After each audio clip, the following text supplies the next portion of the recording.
Hi, so I'm here with my friend Sarah, and we're in their beautiful backyard here in Bakersfield, California, and she's going to show us around and show what you can do with just a small space like this. Okay, so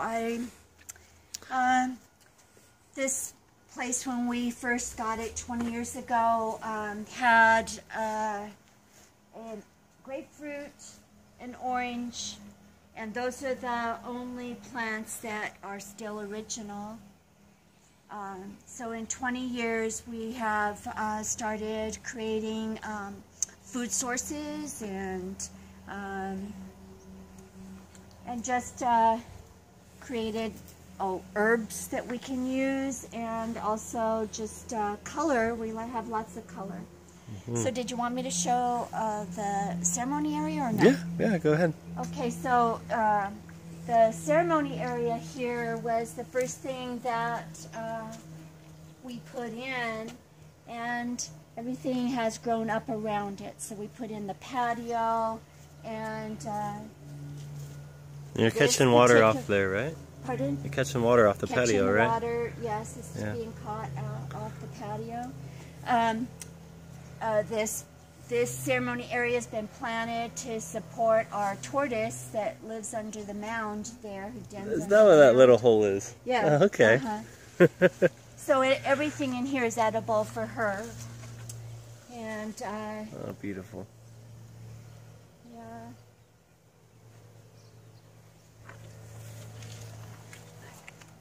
Yeah. This is new bedding this year. We decided to start growing some vegetables instead of just having ornamentals around the pool. This bed required a lot of dirt and earth and so on, so we modified, what is that called, hugelkulture? Mm-hmm. So we have underneath, we have logs and branches and compost and so on. We built it up, and I'm seeing that it's starting to subside here, but it looks like so far that the plants are doing okay with that. Mm-hmm. Okay. Your nasturtiums here?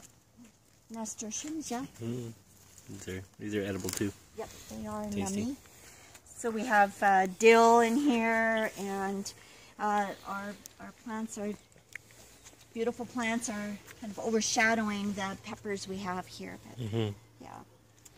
And I saw in Growing Organic an idea for creating potato bins by just using, fencing, wire fencing you might have around, and putting sticks on the bottom so you could put it on top of cement or earth, it doesn't matter.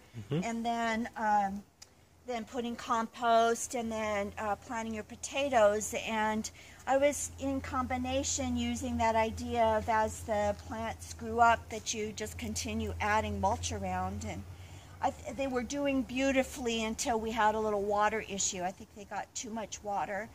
And so a couple of the bins are not as doing as well as others, but we'll see. We'll see what the harvest is going to be here.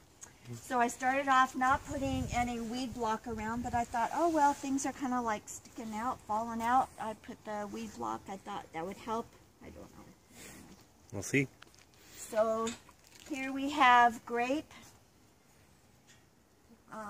Wonderful grape, a wonderful red grape here, seedless. Very prolific, and lemon balm and mint. And this is, we've had these block structures here, beds, for a long while now. This is probably 15 years old or so.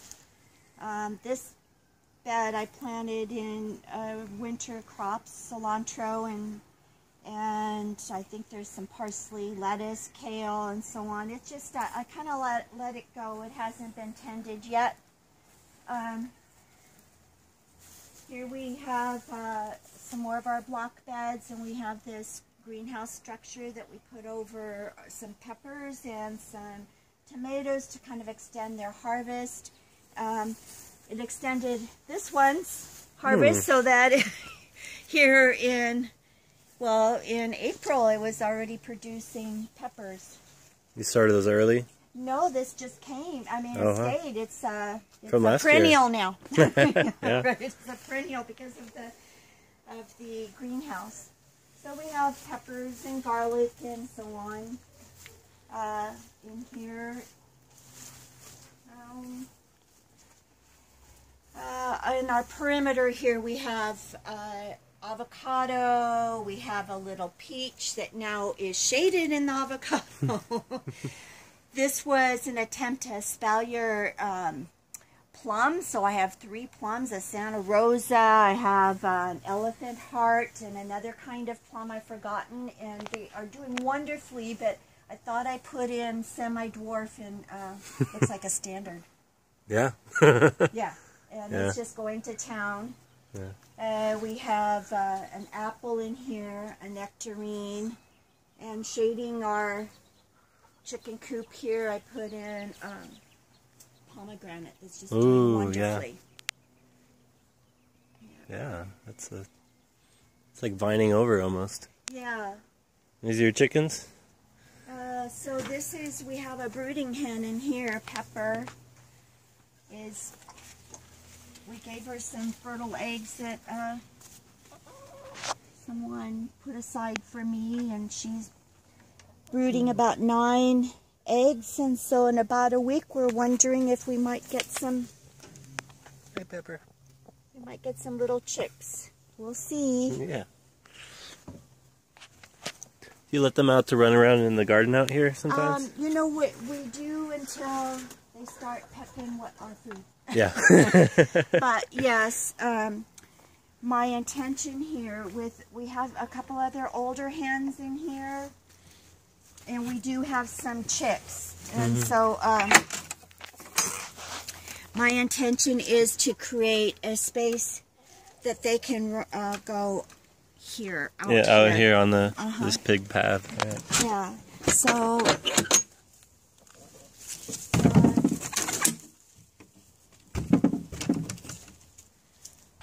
we have berries. These berries are probably around 15 years old. We planted them initially as thornless, but you know how that goes. So we have both thorned and Maybe some of those started canes. from the seeds And also from the roots, yeah. Yeah. So this has been really good. It is in operation really right now, but we put together this compost area, and it gets watered, and then we collect the drippings here and water the plants. When this was a little smaller operation, Scott just chipped almost all of our vegetation that we would chop down, and then that would go back into the garden. We've had to haul in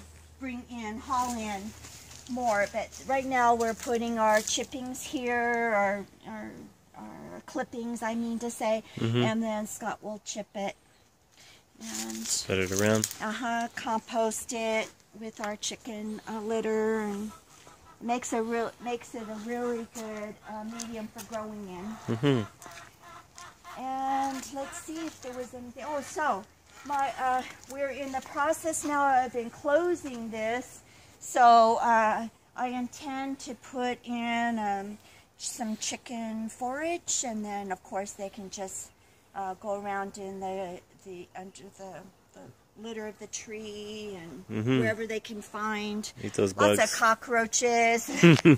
Yeah. Yeah, Pepper's wonderful at it, and she is a friendly chicken. So that's the intention here. We're in the process of creating a space here that the chickens can run in. Yeah. So it's always a work in progress, right? Yeah. You start with one corner and work around. Yeah. You got little chicks over here now? Yep, we have chicks.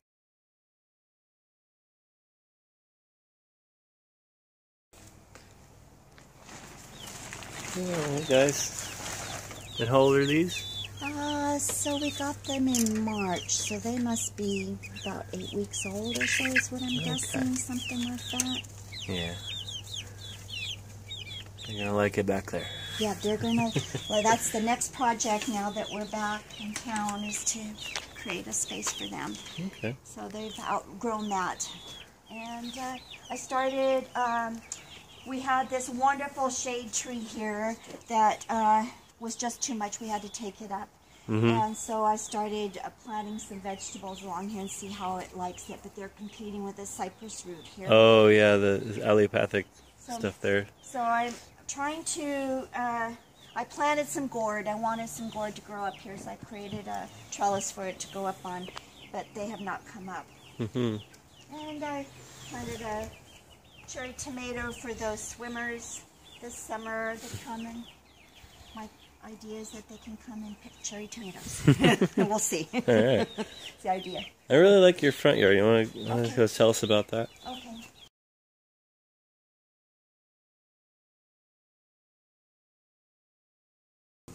When we first came to Bakersfield, we asked, oh my gosh, the name escapes me, nurserymen, what kind of trees to plant. We were encouraged to plant a bay tree. So we have bay leaves for whenever we need it.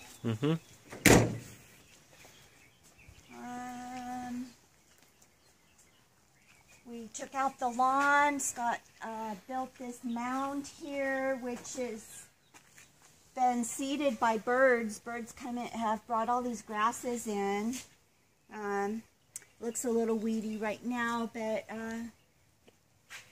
about a month ago, it was the California poppies were just all over. The iris were blooming. The roses were blooming. It was wonderful. Yeah, lots of different flowers for bees and butterflies. Oh yes, oh yes, yes.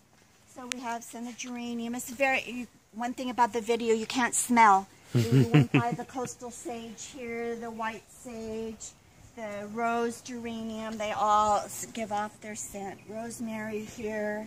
We're